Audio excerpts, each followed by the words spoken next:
حضرات، بطور تہنیت و تبریک بارگاہ معصومین میں بسلسلہ آمد حضرت امام حسن مجتبیٰ علیہ السلام ایک بآواز بلند تحفہ صلوات پیش کریں۔ اعوذ باللہ السمیع العلی العظیم من الشیطان اللعین الرجیم، بسم اللہ الرحمن الرحیم، الحمدللہ رب العالمین، والصلاة والسلام علی سیدنا و نبینا و شفیعنا و طبیب قلوبنا و مولانا و مقتدانا بالقاسم محمد وآلہ الطیبین الطاہرین المعصومین، ولعنۃ اللہ علی اعدائہم اجمعین من یومنا ھذا الی یوم الدین۔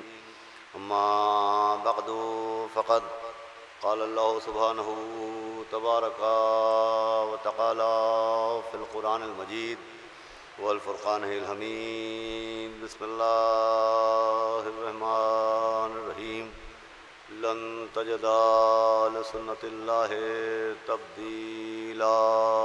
ایک صلوات پڑھ دیں۔ حضرات گرامی، آج شب ولادت سبط رسول الثقلین حضرت مولا امام حسن مجتبیٰ علیہ السلام ہے، لہذا اسی مناسبت سے برائے حصول ثواب چند کلمات آپ کی خدمت میں عرض کرنے کے لیے میں نے قرآن مجید کی جس مختصر سی آیت کو تلاوت کیا ہے، اس میں اعلان ہو رہا ہے کہ تم ہرگز ہرگز اللہ کی سنت میں یعنی اللہ کے قوانین میں کوئی تبدیلی نہ پاؤ گے۔ دیکھیے، ہر معاشرے میں، ہر سماج میں جہاں جہاں انسان رہتا ہے وہاں قوانین بنتے بھی ہیں اور پھر قوانین تبدیل بھی ہوتے ہیں۔ آج ایک قانون بنا، 20 برس کے بعد وہ تبدیل ہو گیا، ایک قانون بنا، 50 برس کے بعد وہ قانون تبدیل کر دیا گیا۔ تو یہ بنے بنائے ہوئے قوانین تبدیل کیوں ہوتے ہیں؟ تو اس کا سبب یہ ہوتا ہے کہ جب قانون ساز افراد کوئی قانون بناتے ہیں تو وہ اپنے زمانے کے حالات کو مد نظر رکھ کے اس قانون کو بناتے ہیں۔ انہیں علم نہیں ہوتا کہ 50 برس بعد کے حالات کیا ہوں گے، 100 برس کے بعد لوگوں کے تقاضے کیا ہوں گے، سماج کی حالت کیا ہوگی، معاشرے کی مانگ کیا ہوگی، لہذا وہ ایک قانون بناتے ہیں اور بنا کے چلے جاتے ہیں۔ لیکن آج کا بنا ہوا قانون جب وقت گزرتا ہے تو پھر تھوڑے دنوں بعد، کچھ عرصے بعد یہ احساس ہونے لگتا ہے کہ یہ جو 20 برس پہلے، 50 سال پہلے قانون بنا تھا یہ اس زمانے کے حساب سے تھا، لیکن آج کا زمانہ، آج کا سماج، آج کا معاشرہ اس قانون کو برداشت نہیں کر پا رہا ہے، یا یہ قانون ان حالات کے مطابق نہیں ہے، لہٰذا اس کو تبدیل کیا جائے، کوئی دوسرا قانون بنایا جائے۔ تو اس کا مطلب قانون تبدیل ہونے کا سبب ماحول بنتا ہے، قانون تبدیل ہونے کا سبب حالات بنتے ہیں، قانون تبدیل ہونے کا سبب لوگوں کے مزاج بنتے ہیں۔ یہ دنیا کے بنائے ہوئے قوانین ہیں کہ جو حالات سے بدل جاتے ہیں، ماحول سے بدل جاتے ہیں، مزاج کے تقاضوں سے بدل جاتے ہیں، مگر اللہ کے قوانین کی شان یہ ہے کہ اللہ کا قانون حالات سے نہیں بدلتا ہے، حالات کو بدلتا ہے، ماحول سے نہیں بدلتا ہے، ماحول کو بدلتا ہے۔ صلوات بھیجیں محمد علیہ۔ یعنی یہ قانون الہی کی شان ہے کہ اللہ کا قانون ماحول کا محتاج نہیں ہے، بلکہ ماحول کو قانون الہی کے مطابق ڈھلنا پڑتا ہے، حالات کو قانون الہی کے مطابق ڈھلنا پڑتا ہے۔ ہرگز ماحول یا حالات کی وجہ سے اللہ کے قانون کو نہیں بدلا جا سکتا، مثال کے طور پر یہ کہا جائے کہ صاحب آج جس زمانے میں ہم زندگی گزار رہے ہیں تو ہماری مشغولیت اپنے بام عروج پر ہے۔ جس وقت اعلان اسلام ہوا تھا، جس وقت عبادات کے واجب ہونے کا حکم دیا گیا تھا، تو اس وقت کے حالات اور تھے، آج کے حالات اور ہیں۔ اس وقت کو جانے دیجئے، 100 برس پیچھے، 200 برس پیچھے آپ جائیے تو انسان کے پاس وقت ہی وقت تھا۔ اتنا وقت تھا کہ آج سے 100 برس پہلے کا انسان سوچتا تھا کہ وقت گزارا کیسے جائے، اور آج کا انسان سوچتا ہے کسی کام کے لیے وقت نکالا کیسے جائے۔ صلوات بھیجے محمد والے محمد۔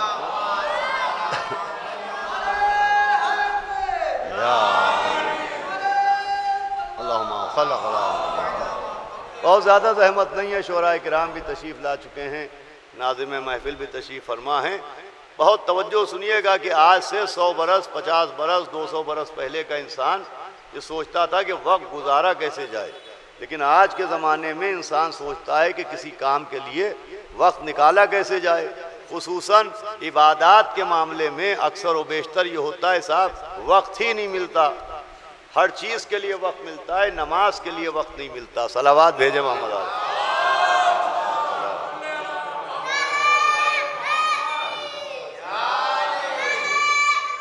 اللہم صل علی محمد۔ دیکھیے صدر مقاصدہ عزت مآب جناب خطیب العرفان مولانا مرزا محمد اشفاق صاحب قبلہ بھی تشریف لا چکے ہیں۔ آپ حضرات ان کے استقبال کے لیے ایک بآواز بلند صلوات پیش کریں۔ تو عزیزوں میں یہ عرض کر رہا تھا کہ کل سے مراد 100 برس پہلے، 200 برس پہلے، 500 برس پہلے، یا جس وقت پیغمبر اسلام نے اعلان اسلام فرمایا تو اس وقت انسان کے پاس وقت ہی وقت تھا، لیکن آج کا انسان سوچتا ہے وقت نکالا کیسے جائے، نماز کیوں نہیں پڑھتے کہ صاحب وقت ہی نہیں ملتا ہے۔ تو انسان کی مشغولیت اپنے بام عروج پر ہے۔ تو کیا ہم علماء کرام کی خدمت میں، فقہا کی خدمت میں، ذمہ داران شریعت کی خدمت میں ایک اپلیکیشن دیں، ایک گزارش کریں کہ ہمارا دل تو بہت چاہتا ہے نماز پڑھنے کا، لیکن ہماری مشغولیت کی وجہ سے نماز کے لیے وقت نہیں نکلتا، تو تھوڑا سا نماز کے اوقات میں تبدیلی کر دی جائے۔ خاص کر کے ظہر و عصر کی نماز اس وقت ہوتی ہے جس وقت ہماری مشغولیت بام عروج پر ہوتی ہے، تو ہم نماز پڑھنا چاہتے ہیں تو یا تو ظہرین کی نماز مغربین کے ساتھ ادا کر لیں، اور یا نماز صبح کے ساتھ ادا کر لیں، یا تو قضا پڑھ لیں اور یا بیفور ٹائم پڑھ لیں۔ کہ صاحب یہ کھلواڑ نہ کیجئے، یہ شریعت ہے، یہ عبادت ہے۔ ہزار موقع ہوتے ہیں مزاح کے، شریعت کے معاملوں میں مذاق و مزاح نہ کیجئے۔ آپ کی مشغولیت کی وجہ سے قانون عبادت میں تبدیلی نہیں ہوگی۔ تو جیسے حالات کے بدلنے سے قانون عبادت میں تبدیلی نہیں ہو سکتی، ویسے ہی صحابہ کے بدلنے سے قانون امامت میں تبدیلی نہیں۔ صلوات بھیجے محمد والے محمد۔ ایک صلوات اور بآواز بلند پیش کر دیں۔ ایک اس سے بہتر صلوات ہے۔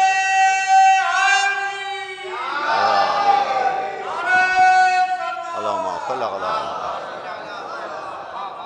دیکھیے صرف اہل بیت اطہار ہی صاحب اختیار نہیں ہیں، ان کا فرش محفل بھی صاحب اختیار ہے۔ یہ اس وقت ایک اشارہ دیا گیا ہے کہ ابھی بھی موقع ہے، فرش محفل کی زینت بن جائیے۔ جو باہر حضرات تشریف فرمائیں، یہ فرش محفل بلا رہا ہے آپ کو، یہ اندھیرا نہیں ہوا، یہ آپ کے ذہنوں میں اجالا کیا جا رہا ہے۔ صلوات بھیجے محمد والے محمد۔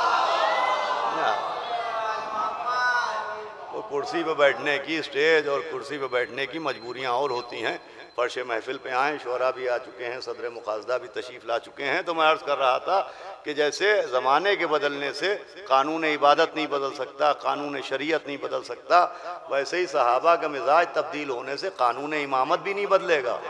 جس اللہ نے عبادت کا قانون بنایا ہے اسی نے امامت کا قانون بنایا ہے۔ جس نے کہا ہے بسم اللہ الرحمن الرحیم وما خلقت الجن والانس الا ليعبدون، اسی نے کہا انی جعلک للناس اماما۔ صلوات بھیجے محمد و آل محمد۔ اسی نے کہا انا ہدیناہ السبیل اما شاکرا و اما کفورا، میں نے انتظام ہدایت کیا، چاہے تم شکران نعمت کرو چاہے تم کفران نعمت کرو۔ اسی نے قانون بنایا ہے ثم اورثنا الکتاب الذین اصطفینا من عبادنا، ہم نے بندوں میں سے کچھ بندوں کو چن لیا ہے، بندوں میں سے چنا ہے، بندوں سے چنوایا نہیں ہے۔ صلوات بھیجے محمد والے محمد۔ امامت کا قانون، ہدایت کا قانون، خلافت کا قانون، رہبری کا قانون، قیادت کا قانون بھی اس نے بنایا۔ جب پہلا خلیفہ بنا انی جاعل فی الارض خلیفہ، میں زمین پر خلیفہ بنا رہا ہوں، تو اسی نے قانون بنایا۔ اور جب فرشتوں نے پوچھا کہ کیوں بنایا ان کو، کس وجہ سے بنایا، کس سبب سے بنایا، تو سورہ بقرہ میں اعلان ہوا کہ ہم نے ان کو اس سبب سے بنایا کہ ان کو تمام ناموں کا علم دیا۔ بھئی قرآن میں اعلان ہے کہ آدم کو ناموں کا علم دیا گیا۔ دیکھیں فرشتے جاہل نہ تھے، فرشتوں کے پاس بھی شریعت کا علم تھا، سجدوں کا علم تھا، معرفت کا علم تھا، مگر آدم کو ناموں کا علم دیا گیا۔ اس کا مطلب صرف علم بنیاد امامت نہیں ہے، جو امام کے لیے مخصوص علم ہو وہ بنیاد امامت ہے۔ صلوات بھیجے محمد والے محمد۔ ہر عالم امام نہیں بنے گا۔ اللہم صلی اللہ علیہ۔ جناب آدم کو جو عہدہ خلافت دیا گیا، تو اگر فرشتوں سے تقابل کیا جائے تو تسبیح کے معاملے میں، تکبیر کے معاملے میں، سجود کے معاملے میں، قعود کے معاملے میں، ارے خلقت کے معاملے میں فرشتے زیادہ نظر آئیں گے۔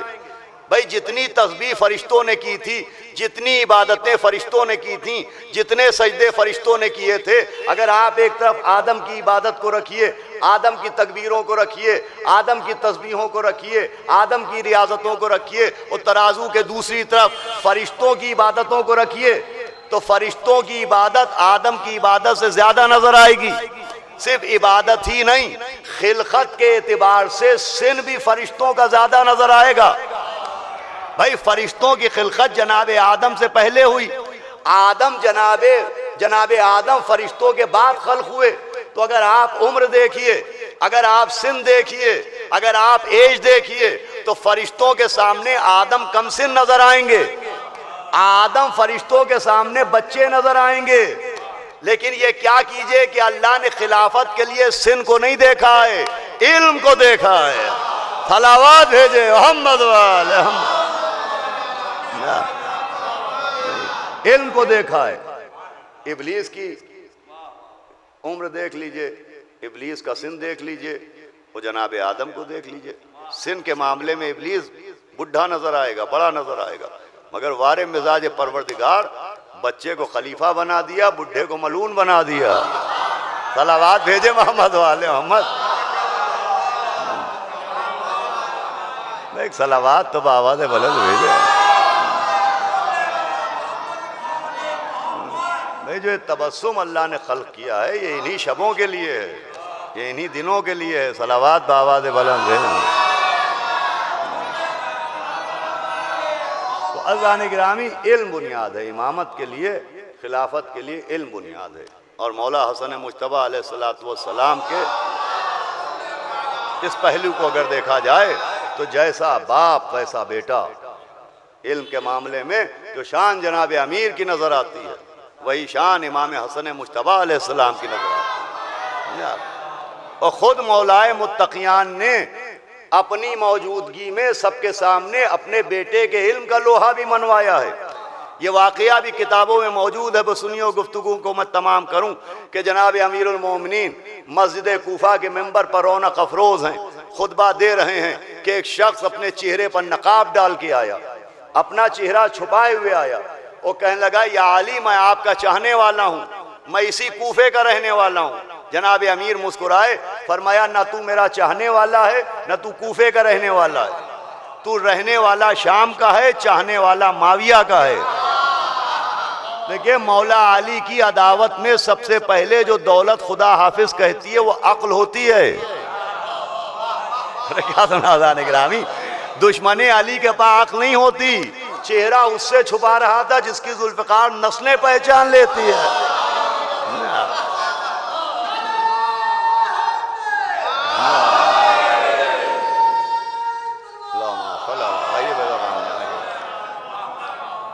تو جناب امیر نے فرمایا کہ تو کوفے کا رہنے والا نہیں، تو شامی ہے اور تو اس ملعون کا چاہنے والا ہے۔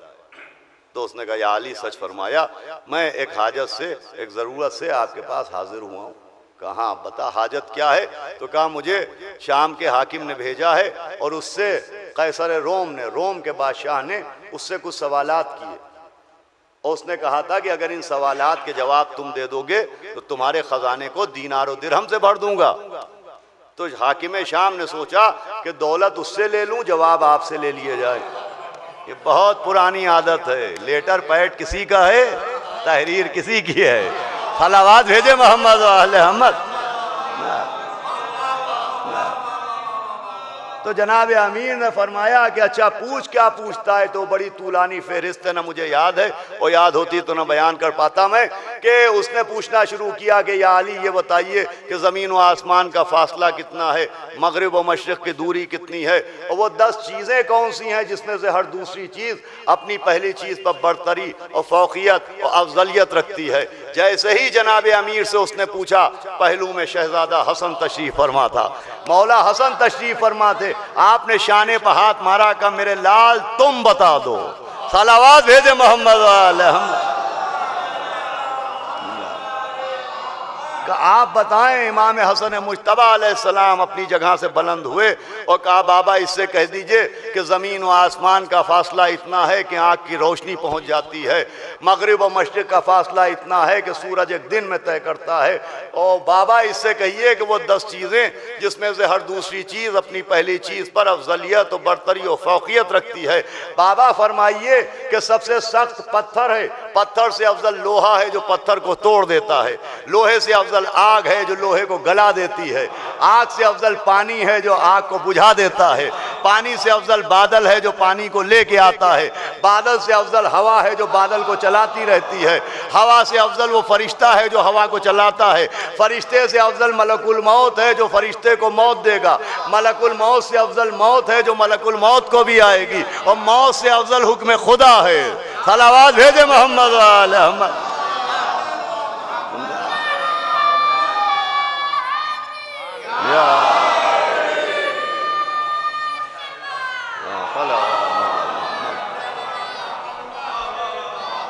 اب عزیزان گرامی، جناب امیر نے امام حسن السلام سے فرمایا، اور مولا حسن نے جواب دیے مگر میں کہوں گا اے میرے مولا، اے میرے آقا، اے کل ایمان، اے مرد میدان، اے وسیع رسول، اے شوہر بطول، اے جناب امیر، اے مولا غدیر، اے قطب الاقطاب، اے حبیب الاحباب، اے کتاب مستور، اے صاحب طور، اے آدم کو توبہ سکھانے والے، اے نوح کا سفینہ چٹکی سے پکڑ کے کنارے پہنچانے والے، اے ابراہیم کو آگ سے بچانے والے، اے موسیٰ کا بازو پکڑ کے دریا پار کرانے والے، اے یونس کو بطن ماہی کے قید خانے سے نکال لانے والے، اے یعقوب کی آنکھوں کے اندھیرے مکان میں چراغاں فرمانے والے، اے عیسیٰ کو مردے زندہ کرنے کا ہنر سکھانے والے، اے میرے مولا سوال تو ایک بوڑھے نے کیے تھے، جواب بچے سے کیوں دلوائے؟ فرمائیں گے یہ بھی تو سمجھانا ہے کہ جو خلافت کا بڑھاپا نہیں جانتا وہ امامت کا بچپن آیا۔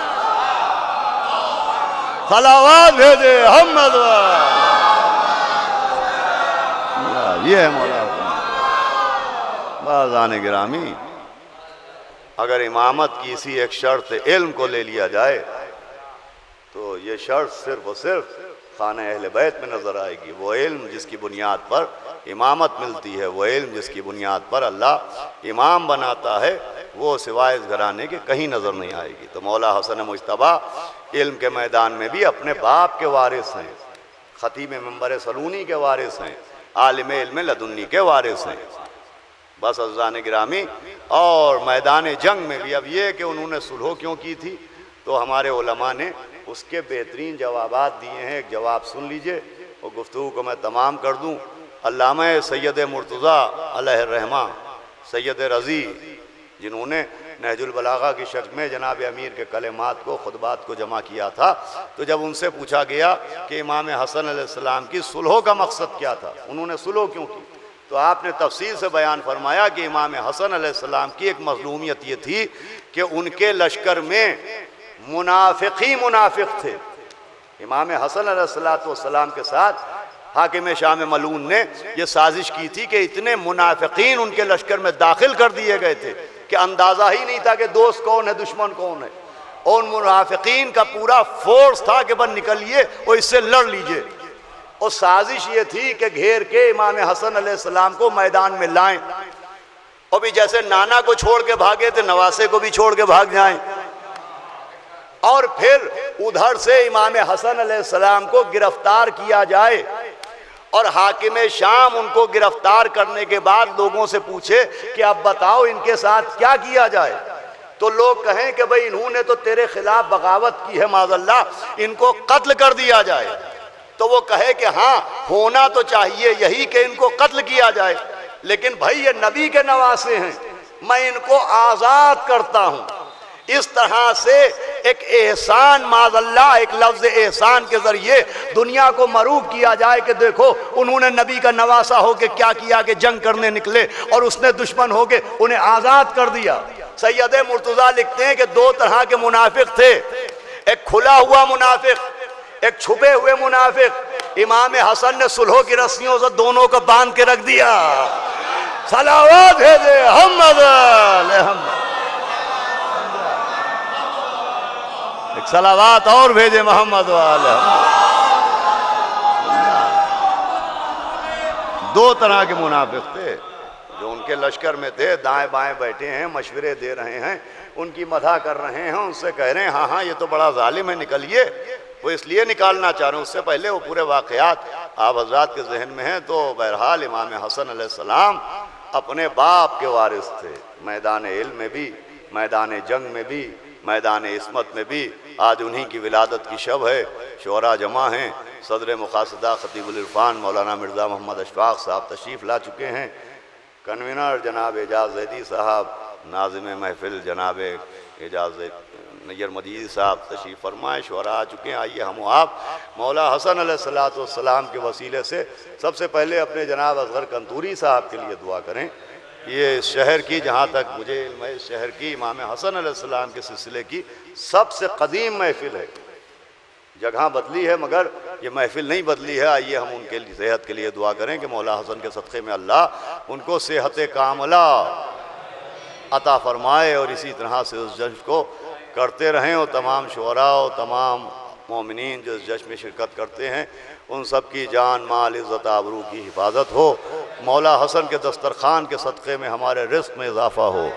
مولا حسن علیہ السلام کے دسترخوان کے صدقے میں ہمیشہ ہمیں رزق حلال ملتا رہے. ہم کسی کے محتاج نہ ہونے پائیں. اور پالنے والے تجھے مولا حسن کی شب ولادت اور اس مسرت کا واسطہ پوری دنیا میں وہ افراد جو اہل بیت کے چاہنے والوں کو خون کے آنسو رلا رہے ہیں، جو ان پہ ظلم و ستم ڈھا رہے ہیں، ان کو نیست و نابود کر دے. ان تمام دہشت گردوں پہ ایسا عذاب نازل کر کے اہل جہنم بھی چیخ اٹھیں. اور پالنے والے معصومین کے وارث یعنی حضرت حجت کے ظہور میں تعجیل فرمانا اور ہمارا شمار ان کے انصار و اعوان میں فرمانا. اور میں گزارش کر رہا ہوں جناب نیر مدیدی صاحب سے کہ وہ اسٹیج پر تشریف لائیں اور آپ حضرات ایک بآواز بلند صلوات بھیجیں تاکہ باقاعدہ